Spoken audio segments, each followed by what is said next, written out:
Vamos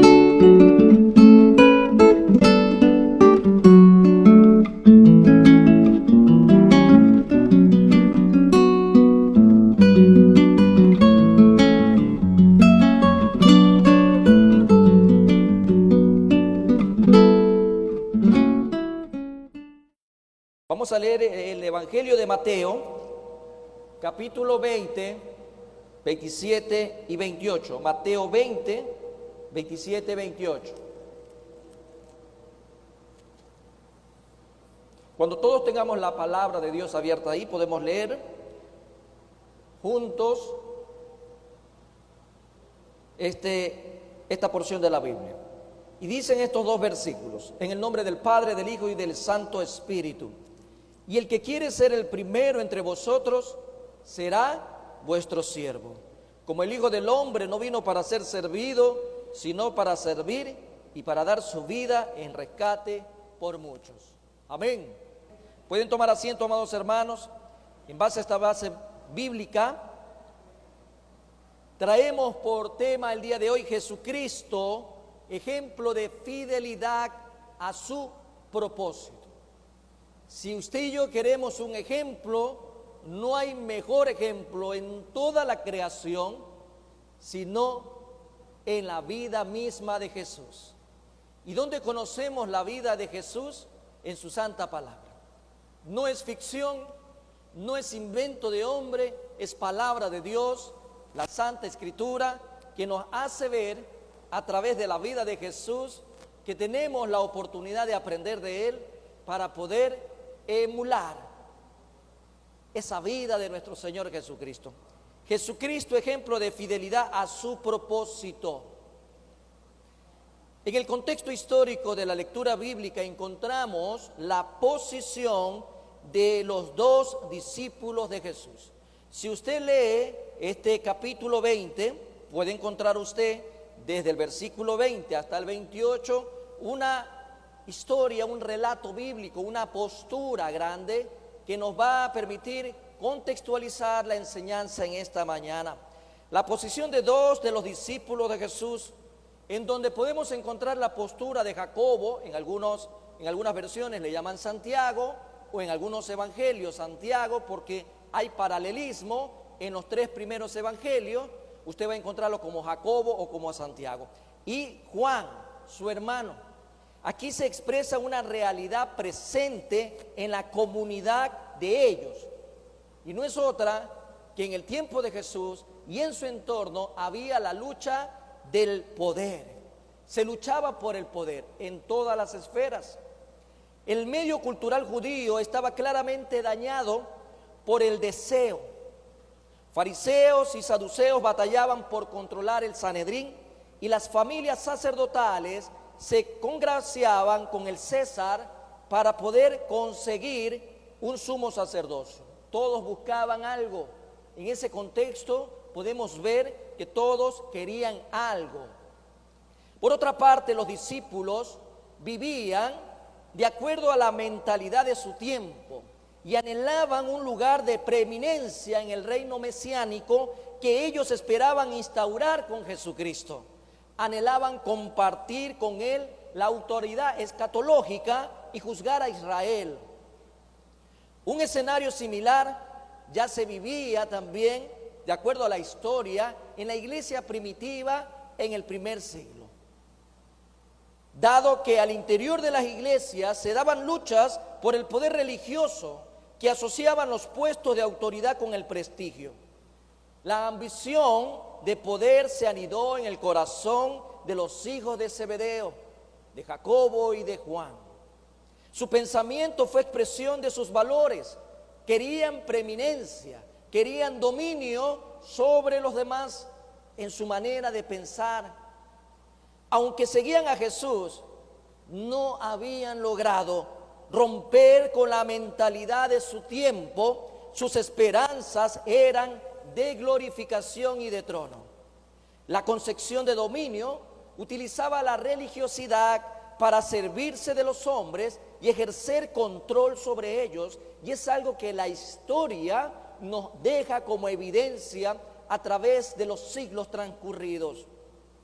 A través de los siglos se muestra que la religión se ha utilizado como instrumento de dominación. A la luz de este deseo se piensa, se valora y relaciona con los hombres. Y eso es algo que no se lo puede ocultar. La historia se ha encargado de evidenciarla en todos los contextos y estratos sociales. Por este antecedente, es primordial enfocarnos que todos los discípulos han de parecerse al Maestro. En este caso, Jacobo y Juan tenían que emular y parecerse al Maestro, a Jesucristo. Tú y yo, como hijos de Dios, como discípulos del Señor, también tenemos que emular eso. No al contrario, a un sistema, a una cultura, ni a tradiciones ni costumbres.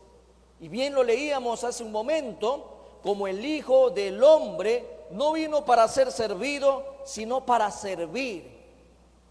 Dígalo conmigo, para servir y dar en rescate su vida por muchos.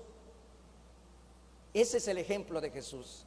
El Señor Jesucristo se presenta a sí mismo como el mejor modelo de fidelidad a su propósito, el cual lo podemos ver en dos virtudes recomendadas por el Señor en esta mañana para tu vida y para la mía y para todo aquel que hoy presta su corazón a escuchar a Dios: la humildad y la utilidad, la humildad y el resultado. Esta primera virtud tiene que ver con la humildad, y por eso el versículo 27 nos permite ver a Jesucristo fiel. Jesucristo fiel muestra humildad en su propósito. Yo quiero que te quede grabado en esta mañana, amado hermano, que el ejemplo de Jesús muestra humildad a su propósito. Y dice el versículo 27, lo vamos a recordar nuevamente, de Mateo 20: y el que quiera ser el primero entre vosotros será vuestro siervo. Así que cuando usted piense que quiere la cabeza, que quiere ser el primero, recuerde lo que la palabra de Dios dice: será vuestro siervo. Jamás hubo un ejemplo de humildad y deferencia como el de Cristo Jesús, quien vino no a ser servido, sino a servir a la humanidad, al cosmos, dice el griego. Fue asistido como pobre, pero nunca fue servido como gran Señor. Veamos qué dice Juan, capítulo 13, versículo 5. Juan 13, 5 nos demuestra esta particularidad del Señor. Dice el versículo 5: luego puso agua en un lebrillo y comenzó a lavar los pies de los discípulos y a enjugarlos con la toalla con que estaba ceñido. Lavó los pies de los discípulos, le lavó los pies a ellos, pero en ninguna parte leemos que ellos le lavasen los pies a él. No lo va a encontrar, porque eso nunca se vio. Nunca ningún discípulo de Jesús le lavó los pies al Maestro. Jesús vino a prestar ayuda a todos los necesitados, fue remedio a todos los enfermos, respuesta a todas las preguntas, y no le importaba la fatiga y los sufrimientos que el servir a otros en cualquier circunstancia, bajo cualquier adversidad. Él quería servir a los demás, escuchó las peticiones de los demás y las respondió, pero jamás pidió algo para sí mismo, solo con dos excepciones muy particulares que la palabra de Dios nos enseña. Junto al pozo de Jacob, pero no para satisfacer su sed física, porque él pidió de beber, él pidió agua, pero no para satisfacción física, sino para satisfacer la sed espiritual ajena. Acuérdese de Juan 4. También hay otro momento en la cruz, cuando él pidió de beber, pero solo para probar la amargura de unos sorbos de vinagres. En ambos casos era la sed de almas la que le consumía, no la sed física. Como escribieron algunos teólogos, por ejemplo, ¿tiene él sed de que tengamos sed de él? O como escribió otro teólogo, todo él era para los demás. En el mismo Evangelio de Juan, en el 13, veamos en el versículo 15, 13, 15, que dice: porque ejemplo os he dado, para que como yo os he hecho, vosotros también hagáis. El Señor deja ejemplo de fidelidad a su propósito. Y en esta primera parte Él nos hace ver la humildad. Era Dios mismo, amado hermano. Él debería haber tenido súbditos a su merced. Mas sin embargo, Él estaba para servir, para asistir, para corresponder a su prójimo, a todos los demás. Y la gente dice, bueno, es que como Él era Dios, por eso. No, amados hermanos. Y entendamos algo importante. Jesucristo era 100% hombre, 100% Dios. Él también tenía necesidades físicas como tú y yo las podemos tener en este día. Pero Él puso en preeminencia su propósito, porque su propósito radicaba en hacer la voluntad del Padre. Era fiel a ese propósito. Las Escrituras nos presentan los 7 grandes yo soy, y los voy solamente a enunciar en esta mañana. El pan de vida. Él dijo, yo soy el pan de vida. Él también dijo, yo soy la luz del mundo. Yo soy la puerta. Yo soy el buen pastor. Yo soy la resurrección y la vida. El camino y la verdad y la vida. También dijo, yo soy la vid. Es precisamente en un evangelio que toma el nombre de uno de los dos, que como leíamos en Mateo, tenía la mente enfocada en un sistema, pero fue Jesús que a través de su ejemplo le cambió la percepción de vida, como es el discípulo amado Juan. Es en el Evangelio de Juan donde se introducen estos aspectos distintivos, pero distintivos de su divinidad, pero también de su utilidad única e inigualable al servicio de toda la humanidad, de toda la humanidad. Jesús lo dio todo por el todo, sin esperar nada a cambio. No esperaba nada a cambio. Él se dio porque era fiel a su propósito. Nuestro Señor Jesús es el modelo de esta vida de fidelidad, considerando que Él vino a servir y a dar su vida. Y entre los suyos se reveló como el que sirve, porque Él siempre fue fiel a su propósito. Veamos Lucas 22, versículo 27. Lucas 22, 27, un poco atrás, podemos darnos cuenta de esta postura del Señor Jesucristo. Versículo 27 dice, porque ¿cuál es mayor, el que se sienta a la mesa o el que sirve? Una pregunta que se la dirige a sus discípulos cuando habla acerca de la grandeza del servicio. Otra pregunta en este mismo versículo dice, ¿no es el que se sienta a la mesa? Pero él dice, respondiendo de manera tácita, yo estoy entre vosotros como el que sirve. Dios sirviendo, encarnado en Jesús, Él sirve y sigue sirviendo hasta el día de hoy.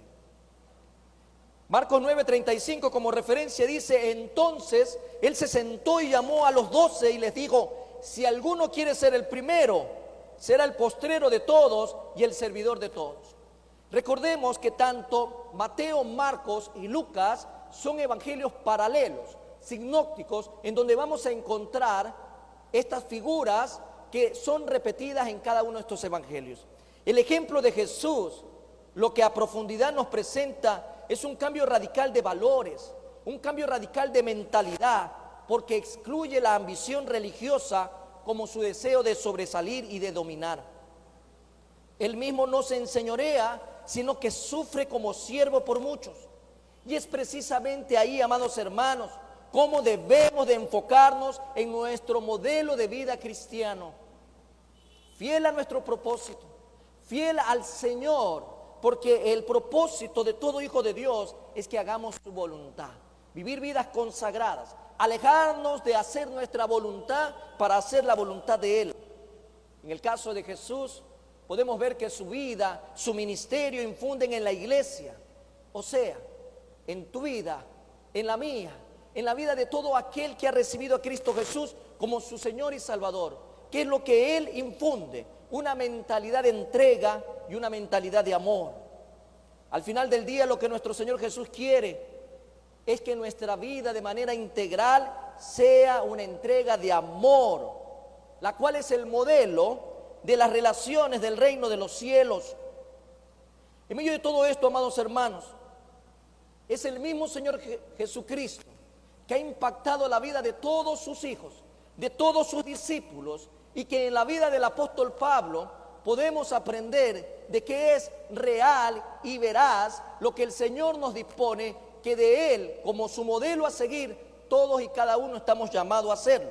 El apóstol Pablo nos permite tener presente la necesidad de imitar, la necesidad de siempre hacer lo que el Señor Jesús dispuso, más aún si se trata del ejemplo de humildad que en nuestras vidas debe de primar, pero para ello se demanda actitud. Dice Primera de Corintios, capítulo 11, versículo 1. Primera de Corintios 11:1. Sed imitadores de mí, así como yo de Cristo. Usted en esta mañana está recibiendo de parte del Señor ejemplo de que tenemos que ser fieles a nuestro propósito. Así como ejemplo lo vemos en Jesucristo, y para que esto ocurra tiene que haber humildad. Y es ahí donde muchas veces se carece de este atributo, característica, cualidad, como usted lo quiera llamar en este día. Tal vez la humildad ha sido mal concebida a lo largo de su crianza, a lo largo de la percepción, a lo largo de ver lo que la cultura, la tradición y a través de lo que los mismos modelos educativos enseñan. La humildad ha sido tergiversada y ha sido disfrazada y ha sido llevada a otra concepción que no tiene nada que ver con el ejemplo de humildad que Jesús dejó. Para ser fiel, tú y yo debemos de ser humildes. Jesús era humilde a su propósito y jamás dijo: ¿cómo puede ser posible que siendo yo Dios tenga que agacharme y lavarle los pies? Y acuérdese, los pies de aquella época son distintos a los pies de ahora. No porque hayan habido más dedos o menos dedos hoy, sino que las circunstancias de la gente, todas sus actividades eran caminando en calles polvosas, donde había lodo, donde había monte, donde había piedra, y los utensilios que hoy utilizamos como vestimenta no eran parecidos a los que hoy tenemos. En ese entonces habían tipo sandalias y la gente tenía sus pies polvorientos, tal vez con olores que a usted le pueden desagradar en este día. Pero Jesús dijo: ¿algo en contra de ello? No, Él no escatimó ser igual a Dios, Él no escatimó ser Dios mismo, sino que se humilló. Para poder ser fiel al propósito en nuestras vidas, tenemos que ser humildes. En otras palabras, tú y yo tenemos que humillarnos ante Dios todos los días, y es ahí donde vamos a encontrar lo que necesitamos para cumplir nuestro propósito. Muchas veces, amados hermanos, nos cuesta humillarnos ante una decisión que hemos tomado y no reconocemos nuestros errores. A veces no nos podemos humillar ni siquiera cuando tenemos que reconocer que nos hemos equivocado frente al cónyuge, frente a los hijos, frente a una autoridad. A veces ni siquiera queremos humillarnos ante nosotros mismos y reconocer que no estamos siendo fieles a Dios. Queremos hacer las cosas a nuestra manera. Y Jesús no la hizo a su manera, Jesús las hizo a la manera del Padre. Todo estaba escrito y todo tenía sentido. Por eso, amados hermanos y amigos, en esta mañana, esta virtud, este atributo de humildad que podemos ver en el Señor nos hace ver a un Jesús fiel, pero que se humilla, fiel, y que Él demuestra humildad para su propósito, en su propósito y por su propósito. Pero lo segundo es que Jesucristo fiel muestra el resultado, muestra la utilidad al propósito. Vemos versículo 28 de Mateo 20, que dice lo siguiente: como el Hijo del Hombre no vino para ser servido, sino para servir y para dar su vida en rescate por muchos. Su utilidad fue tan singular que su propia muerte, para la mayoría de buenas personas o de buenos pensadores, fue una pérdida para la sociedad. Así dicen muchos, porque veían a Jesús solo como un buen hombre. Veían a Jesús como alguien que quería transformar el pensamiento de su contexto. Para muchos pensadores fue una pérdida para la sociedad la muerte de Jesús. Pero para Jesús mismo, para Él, fue la suprema ganancia, pues su vida se dio en rescate por muchos. Vivió como siervo e hizo bien a todos. Murió como víctima y sacerdote del único sacrificio con el que la humanidad fue rescatada de su condición perdida.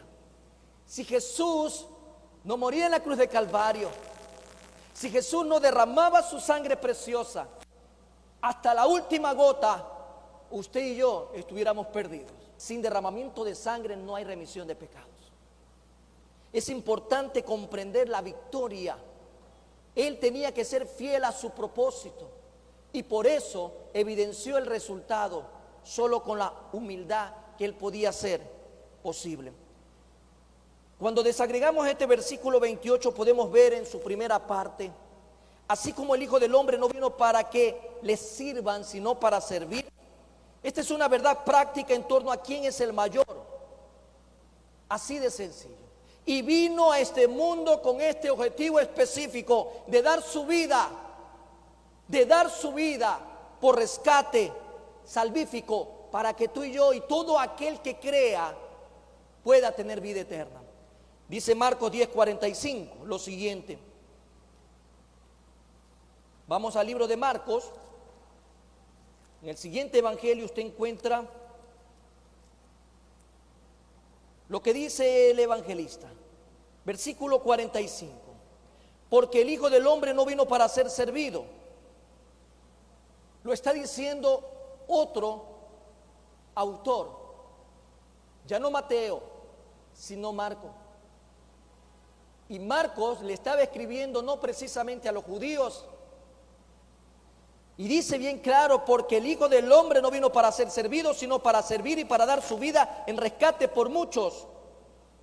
Cuando vamos a Lucas, el doctor Lucas, en el capítulo 19, versículo 10, como referencia dice: porque el Hijo del Hombre vino a buscar y a salvar lo que se había perdido. Él vino a rescatar.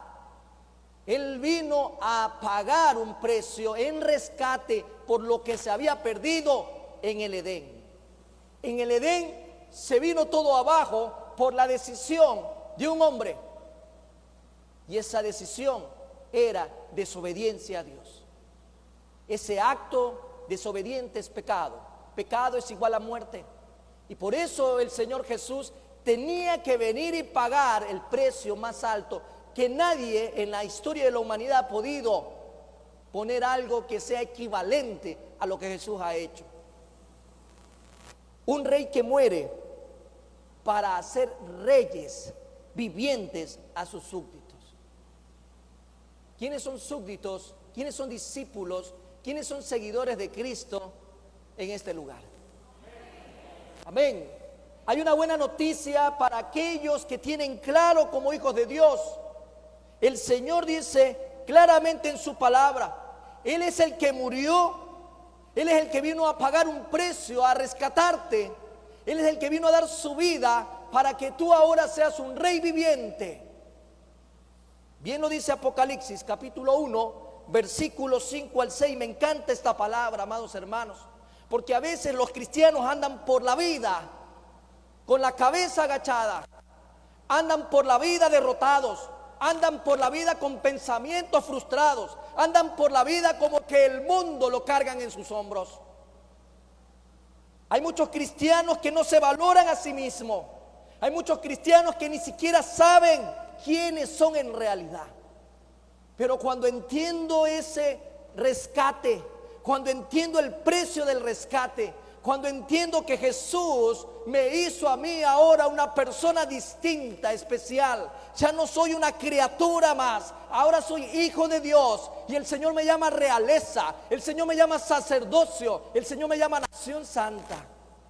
Y dice Juan mismo en Apocalipsis capítulo 1, versículo del 5 al 6 lo siguiente: y de Jesucristo, el testigo fiel, el primogénito de los muertos y el soberano de los reyes de la tierra, al que nos amó y nos lavó de nuestros pecados con su sangre y nos hizo reyes y sacerdotes para Dios. Quiero que lo repitas conmigo: y nos hizo reyes y sacerdotes. ¿Para quién? Para Dios. Dígalo conmigo: para Dios, su Padre. A Él sea la gloria e imperio por los siglos de los siglos. Amén. Es Jesús mismo quien hizo posible que tú y yo seamos llamados realeza. Somos nación santa, somos sacerdocio, amados hermanos.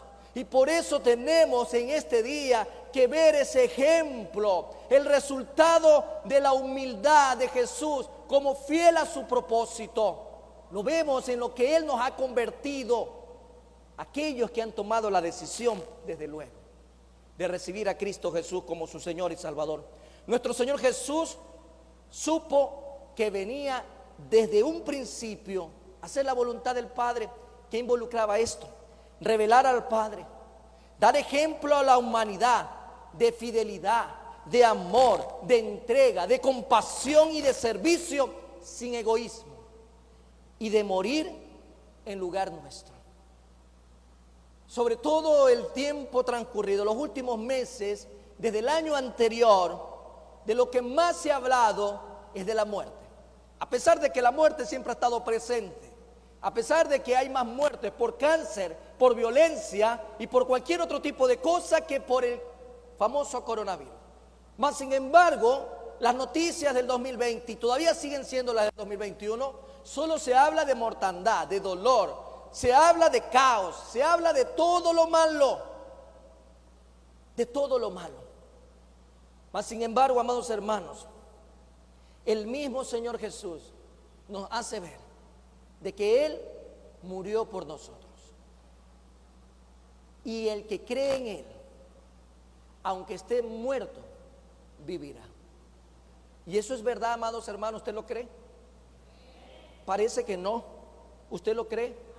¿Usted cree que si muere en Cristo vivirá? Yo sí. Y lo creo por convicción. Lo creo, amados hermanos, porque es lo que Jesús me prometió. Y las promesas de Jesús para mí son reales. Y yo creo que esa fidelidad que Él demuestra a su Padre, también la demuestra a sus hijos, a sus discípulos. Amados hermanos, Él vino a revelar todo y cada uno de los aspectos que llevaban el propósito de Él en esta tierra. Y siempre lo he sostenido y vale la pena recordarlo. Jesús no vino a sacar una profesión, Jesús no vino a tener esposa, Jesús no vino a tener hijos físicos, Jesús no vino a levantar una mansión, Jesús no vino a enriquecerse en esta tierra. Jesús vino a cumplir un propósito, y era dar su vida por rescate de muchos.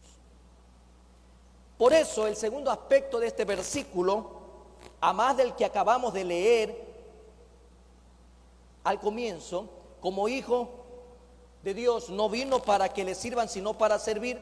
Pero otra parte de este versículo 28 dice claramente: para dar su vida. Él vino a dar su vida. Se debe pagar un precio por el servicio. Se debe pagar un precio por la grandeza espiritual. Y algunas veces hasta las últimas consecuencias, como es entregar la vida por los demás. Yo le aseguro, amado hermano, que aquí presente nadie tiene tal vez la convicción de dar la vida por su vecino. Alce la mano el que está dispuesto a dar la vida por su vecino. No pregunto por su hijo, porque creo que muchos padres estarían dispuestos. No pregunto por su esposa, porque no quiero después problemas. Pero sí le puedo preguntar por su vecino. ¿Usted estaría dispuesto a dar la vida por su vecino? Difícilmente. Creo que aquí no hay alguien que diga yo estoy dispuesto a dar la vida por mi vecino. Y si da por su vecino de la izquierda, no da por el de la derecha, o no da por el de al frente, o por el que vive del lado de atrás de su casa. Porque siempre la vecindad tiene defectos y virtudes. Pero el Señor Jesús dio su vida por ti, por mí, por los que tienen buen carácter, por los que tienen mal carácter, por los gorditos, por los flaquitos, por los altos, por los bajos, por los zambos, por los cholos, por todo el mundo. Él no vino a hacer acepción de personas. Él no vino, como algunos dicen, solo a dar la vida por los judíos, por su pueblo, no. Él vino a dar la vida por la humanidad. Por la humanidad. Dios tenía claro que había que hacer algo después de lo que ocurrió en Génesis 3. Había que plantear ese plan de rescate que fue planteado en la eternidad.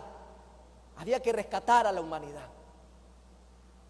Por ejemplo, Juan 15:13 dice lo siguiente. Respecto a dar la vida, el Señor Jesús nos hace ejemplo de que Él daba la vida por sus amigos. Dice versículo 13 lo siguiente: nadie tiene mayor amor que este. Nadie tiene mayor amor que este, que uno ponga su vida por sus amigos. Imagínense, por sus amigos.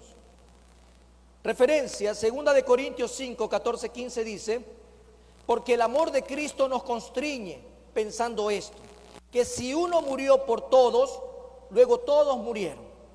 Y por todos murió, para que los que viven ya no vivan para sí, sino para aquel que murió y resucitó por ellos. Y una referencia más para ustedes, 1 de Juan 3:16.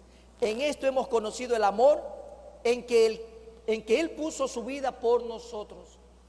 Jesús puso su vida por nosotros. También nosotros debemos poner nuestras vidas, ¿por quién dice ahí? Dígalo usted conmigo, por los hermanos. Por los hermanos. El Señor Jesús nos hace ver, amados hermanos, la necesidad de emular. Y no se refiere, amados hermanos, que usted mañana más tarde va a aparecer como mártir en una cruz. No, significa que nosotros tenemos que amar a nuestro prójimo como a nosotros mismos.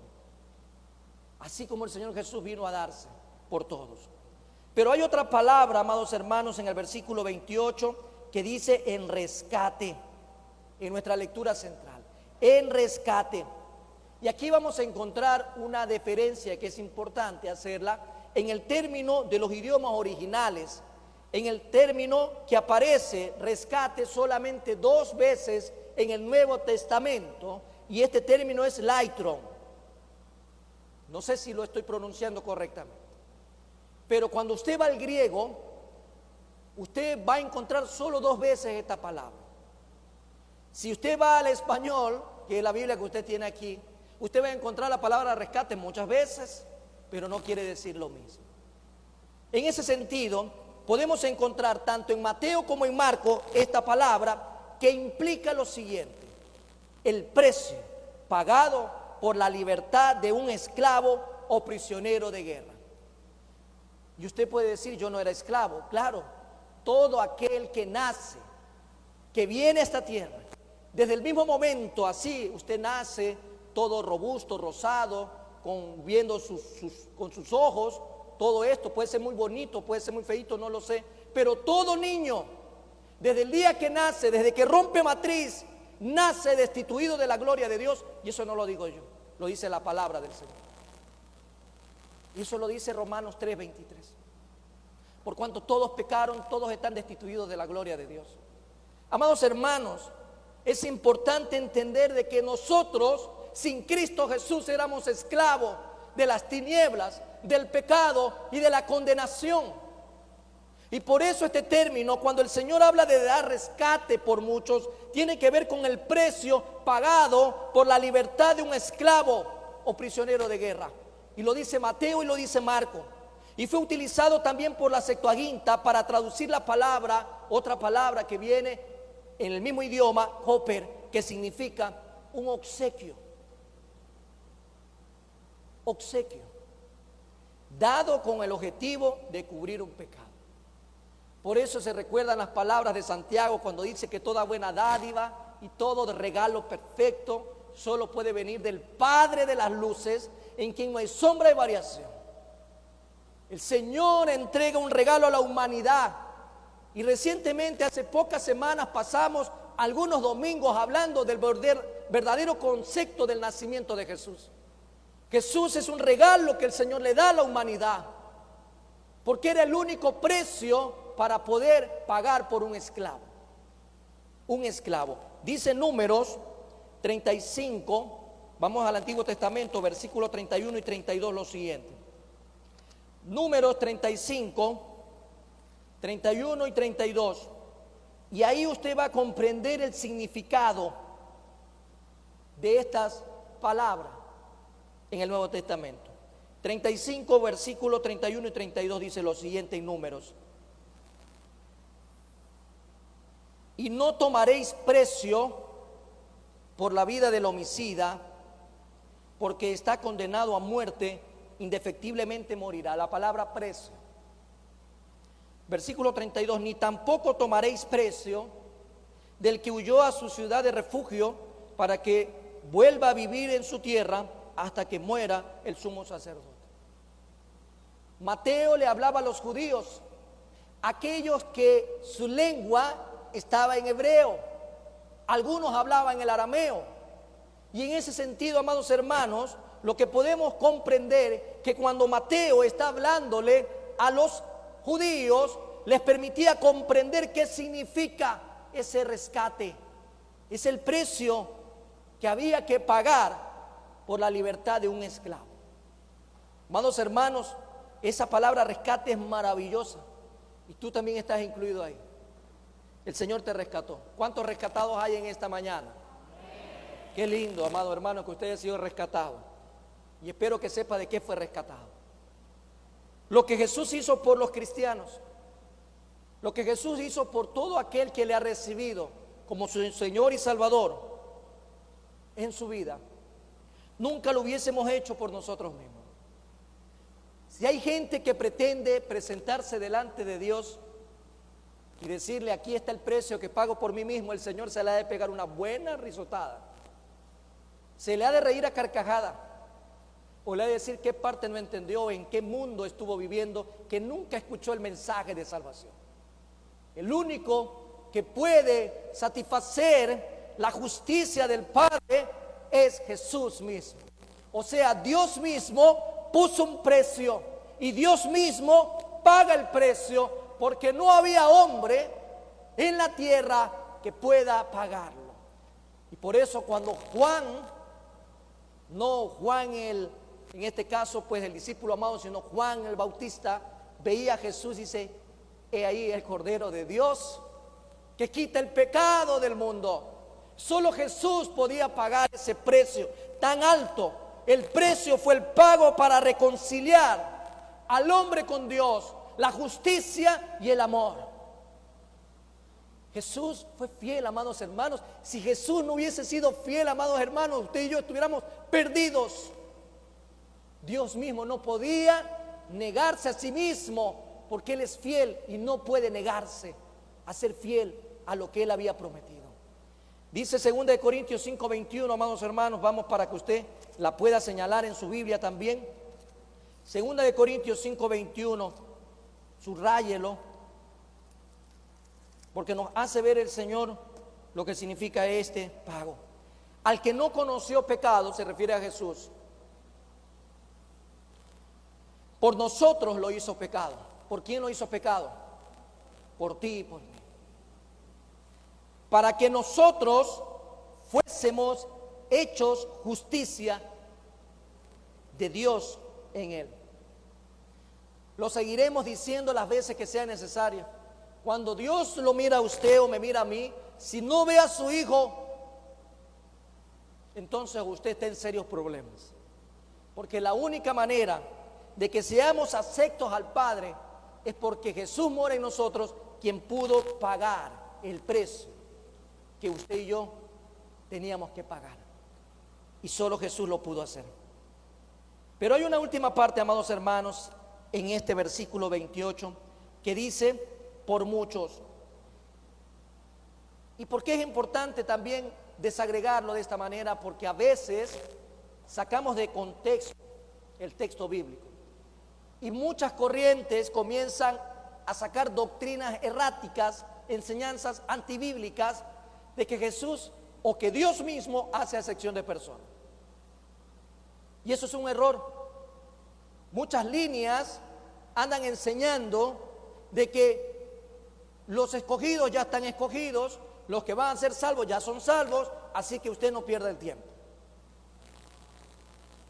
Y si yo no lo hubiese escuchado con mis propios oídos, a gente que testimoniando de esto lloraba, horrorizados de lo que se les presentaba como evangelio o como enseñanza, no lo estuviera diciendo desde este púlpito. Lo digo con fundamento de causa. Hay gente enseñando que ya están escogidos, los que van a ser salvos, y que para otras personas ya no hay oportunidad. Y eso solamente Dios puede tener misericordia de esas personas. La palabra de Dios es clara. Y cuando encontramos este término muchos, no es para que usted entienda que es el muchos de todos, que quiere decir que hay un grupo seleccionado, porque muchos no significa totalidad en el castellano, como usted y yo lo entendemos en el español. No quiere decir eso, y lo vamos a ver. Isaías 53, 11, 12 dice lo siguiente, amados hermanos.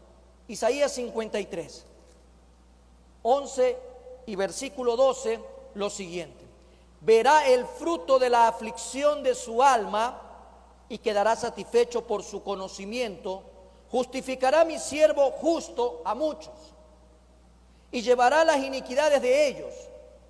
Versículo 12: por tanto yo le daré parte con los grandes y con los fuertes repartirá despojos, por cuanto derramó su vida hasta la muerte y fue contado con los pecadores, habiendo él llevado el pecado de muchos y orado por los transgresores. Y aparece el término muchos. Y me tomo unos minutos, amados hermanos, porque es mi responsabilidad delante de Dios de hacer las cosas como tienen que ser desde la enseñanza del púlpito. El término muchos no fue usado con el sentido restrictivo. Subrayen, no fue utilizado con ese sentido de unos cuantos, sino como el resultado lógico de la obra de Cristo, a fin de dejar sentado, amados hermanos, una base fundamental respecto a la enseñanza de la fidelidad de nuestro Señor Jesús, que se va a reflejar al servicio de la obra perfecta en la cruz del Calvario. Y es importante que lo podamos analizar en el mismo capítulo 53 de Isaías. Versículo 6 lo podemos encontrar para clarificar lo que quiere enseñarnos el Señor.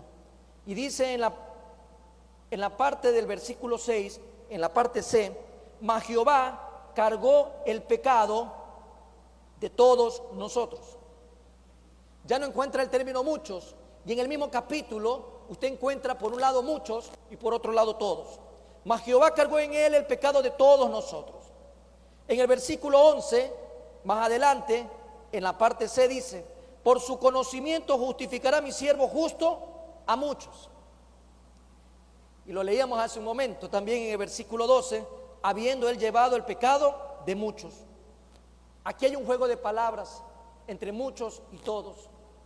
Es un juego, amados hermanos, de palabras, sí, que lo queremos ver así. El mismo apóstol Pablo también utiliza este juego de palabras. En Romanos 5, vamos un momento a Romanos, ya estamos por terminar. Romanos 5, 17 al 19, que dice lo siguiente: pues si por la transgresión de uno, 17 y 19, pues si por la transgresión de uno solo reinó la muerte, significa de Adán, mucho más reinará en vida por uno solo, se refiere a Jesucristo, los que reciben la abundancia de la gracia y del don de la justicia. Versículo 18: así que como por la transgresión de uno vino la condenación a todos los hombres, de la misma manera por la justicia de uno vino a todos los hombres la justificación de vida. ¿Por qué? Así como por la desobediencia de un hombre los muchos fueron constituidos pecadores, así también por la obediencia de uno los muchos serán constituidos justos. El versículo 18 y 19 lo que nos muestra es que todos y muchos son sinónimos. Amados hermanos, sinónimos. Usted puede utilizar la una o la otra palabra, pero aquí viene algo importante para compararlo en referencia con 1 Timoteo 2:6, que dice: el cual se dio a sí mismo en rescate por todos, de lo cual se dio testimonio a su debido tiempo. Aquí lo que usted va a encontrar, amados hermanos, que en esta palabra encontrada por todos en 1 Timoteo 2:6 y Mateo 20:28 se refiere o expresa simplemente lo siguiente: uno por muchos. Pero también encontramos que son los todos de 1 Timoteo, lejos de ser opuestos, siempre van a ser términos complementarios. Usted no se puede dejar engañar si escucha estas corrientes que andan enseñando lo contrario. Jesús vino a morir por todos, por toda la humanidad, y Juan 3:16 lo deja claro: por todo el cosmos. La palabra cosmos en griego es humanidad, humanidad.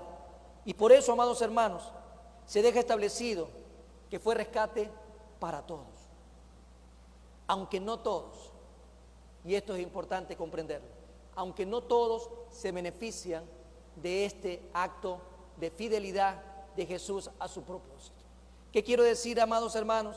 Que mucha gente prefiere el mundo, mucha gente prefiere las mazmorras del infierno, los calabozos del infierno. Mucha gente prefiere las obras del mundo. Mucha gente prefiere las tinieblas a la luz. Mucha gente prefiere la condenación a la vida eterna. Mucha gente prefiere esclavitud a la libertad. Dios nos ha dado libertad para escoger, y no todos escogieron de manera correcta. Juan 3:17-21. Usted lo puede leer en casa. En otras palabras, el rescate de Jesús fue suficiente para todos. Para todos. Por eso lo podemos decir abiertamente: Jesucristo murió por toda la humanidad. Si no fuera así, amados hermanos, estaríamos perdiendo el tiempo en este lugar, y no lo creo. Creo firmemente que el Señor Jesús dio la vida por todas aquellas personas que existen en esta tierra, que han existido, que existen ahora y que existirán por siempre. Ahora tú y yo tenemos claro, y es momento de ser fiel también a nuestro propósito. Hemos visto a lo largo de esta mañana el ejemplo de Jesús. Jesucristo fiel es fiel ¿a qué? A su propósito. ¿Tú eres fiel a tu propósito? Tú te puedes hacer esta pregunta en esta mañana. ¿Tú eres fiel a tu propósito? Y mientras vas pensando en eso, quiero que te vayas poniendo en pie, porque quiero que vayas pensando, que vayas preguntándote y te vayas respondiendo a ti mismo. ¿Eres fiel a tu propósito? Claro, tu propósito como cristiano. ¿Eres fiel a tu propósito como hijo de Dios? ¿Eres fiel a tu propósito como padre, como esposo, como hijo? ¿Eres fiel a tu propósito como hermano? ¿Eres fiel a tu propósito como trabajador? ¿Eres fiel a tu propósito como ciudadano? Son muchas preguntas con un claro atributo: fidelidad. Cierra tus ojos y pregúntate en esta mañana si eres fiel, incluso a ti mismo. Si tú no eres fiel a ti mismo, no le puedes ser fiel a Dios. Si tú no eres fiel a tu propósito en esta tierra, difícilmente le serás fiel a Dios. Si tú no le eres fiel a Dios, tú no le vas a ser fiel a tu esposa. Si tú no le eres fiel a Dios, tú no le vas a ser fiel a tus padres. Si tú no le eres fiel a Dios, no le vas a ser fiel a tus hijos. Si tú no le eres fiel a Dios, no vas a ser fiel a este país. Si tú no le eres fiel a Dios, no vas a ser fiel a nadie. Jesucristo, nuestro modelo a seguir, ejemplificó la fidelidad a su propósito. Y para eso se humilló. Su humillación fue tal que aquella obediencia lo llevó a la cruz para dar resultado de su fidelidad a su propósito. ¿Cuál es el resultado de tu fidelidad a tu propósito en este día? Yo quiero que te preguntes en esta mañana. Tal vez estés empezando a vivir la vida porque apenas tienes 17, 18 años. Tal vez ya estás en el ocaso de la vida, pero también hay que preguntarse si a lo largo del periplo de la vida fuimos fieles o no. El Señor conoce nuestra esencia, el Señor conoce nuestra vida, el Señor conoce quiénes somos y a Dios no le podemos engañar. Usted puede engañar a todos aquí en este lugar, pero a Dios nadie lo puede engañar. Si no has sido fiel, el único camino que te queda es arrepentirte, es reconocer que te has equivocado. Hay gente que no le es fiel ni siquiera a su iglesia. Hay gente que no es fiel en leer la Biblia, que no es fiel en congregarse. Hay gente que no es fiel ahora en conectarse. Hay gente que le es fiel al mundo. Qué triste es ver eso, cuando la gente le es más fiel a las cosas de la carne que a las cosas del Espíritu. Por eso decía Juan, es necesario que yo mengüe para que Él crezca. En otras palabras, si la carne no mengua, el Espíritu no crece. Y si el Espíritu no crece, usted no le es fiel a Dios. Fidelidad, amados hermanos. La fidelidad. Hay gente que no es fiel a su convicción. Hay gente que no es fiel ni siquiera a su ideología. Hay gente que ni siquiera le es fiel a lo que cree. ¿En qué estás pensando en este momento? Es entre tú y Dios. Olvídate del que está al lado, porque no lo estás viendo. Olvídate del que está delante, porque no lo estás viendo. Tienes tus ojos cerrados para solamente ponerte delante de Dios y pensar.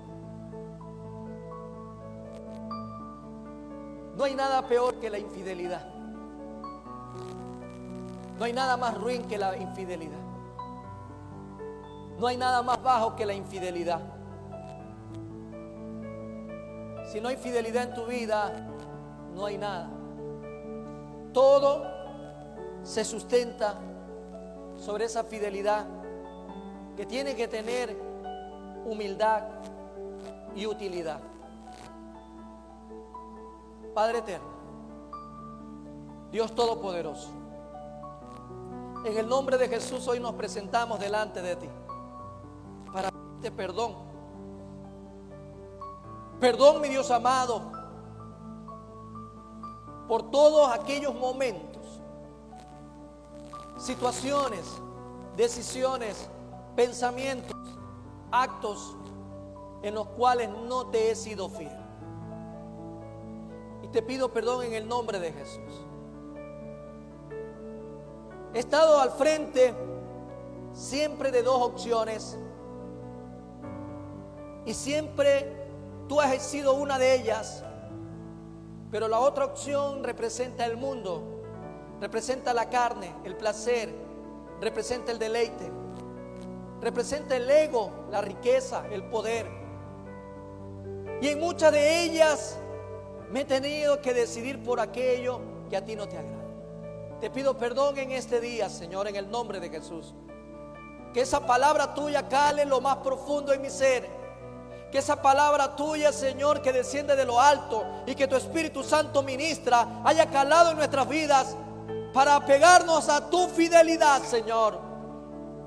Y tú nos demandas algo que nos has enseñado. Jesucristo nos enseñó cómo podemos ser fieles a ti. ¿Cómo lo hizo? Y empezamos por la humillación, Señor. Todo depende de ti. Todo es para ti. Tú eres el soberano, el sublime, el altísimo. Tú eres santo, santo, santo, Señor. Tú eres nuestro Rey. Tú eres aquel, Señor, que hace todo posible, el todopoderoso. Tú eres el creador, mi Dios amado, de los cielos y la tierra. tú eres, Señor, mi Dios amado, mi Dios y mi Rey, quien le puso nombre a cada cosa en toda la creación. Por eso, en el nombre de Jesús, mi Dios amado, recibe en esta mañana esta oración, Señor, donde tu pueblo reconoce su pecado, donde tu pueblo reconoce que se ha equivocado, donde tu pueblo te pide perdón en el nombre de Jesús. Señor, en el nombre de Cristo Jesús, perdónanos. Perdónanos, oh Padre, Hijo y Espíritu Santo de Dios. Ayúdanos cada día a ser como Jesucristo, fiel a su propósito. Nuestro propósito, Señor, está centrado en hacer tu voluntad. En cualquier rol que desempeñemos, estamos llamados a hacer tu voluntad. En el nombre de Jesús, en Cristo Jesús oramos en este día. Pero también, Padre bendito, hay muchas personas en el mundo entero que aún no te conocen. Muchas personas que aún no han decidido por Cristo Jesús.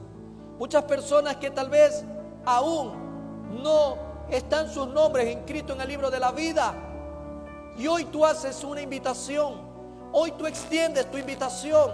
Hoy es día de salvación para todo aquel que se arrepiente de sus pecados y recibe a Cristo Jesús como el Señor y Salvador de su vida.